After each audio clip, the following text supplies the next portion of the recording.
9 तारखेला झालेल्या इंग्लंड विरुद्धच्या दुसऱ्या वनडे सामन्यात भारताने बाजी मारली आणि मालिका देखील खिशात घातली. तसा अजून एक सामना 12 तारखेचा बाकी आहे, परंतु रोहित शर्माच्या शतकाने चॅम्पियन ट्रॉफी सुरू होण्यापूर्वी संघात एक वेगळीच जादू मंतरली आहे. अगदी डगआउट देखील खुश असलेला दिसून येत होता. सुरुवातीला इंग्लंडकडून चांगली सुरुवात करत सलामीच्या सॉल्ट आणि डकेट या जोडीने तब्बल 81 धावा जोडल्या, परंतु त्यानंतर थोड्याशा अंतरावर विकेट पडत गेल्या.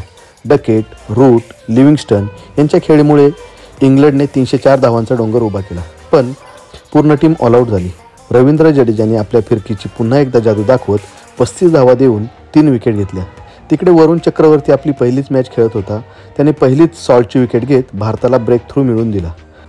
सलामीला खेळायला आलेला रोहित शर्मा आज तरी कमबॅक करेल का, हा नेहमीचा प्रश्न प्रत्येक प्रेक्षकाला होता, परंतु कॅप्टन आणि उपकॅप्टन यांनी जबरदस्त खेळ करत पहिल्या विकेटसाठी 131 धावांची भागीदारी केली.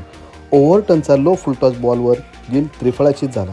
त्यानंतर खेळायला आलेला कोहलीने यावेळी पुन्हा प्रेक्षकांना निराश केली आणि 5 धावा करून बाद झाला.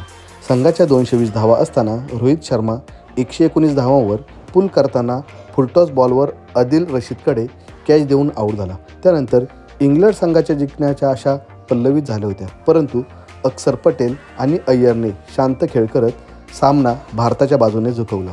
शेवटच्या बॉलवर जडेजाने विजयी चौकार मारला. भारताने 4 विकेट राखून हा सामना जिंकला.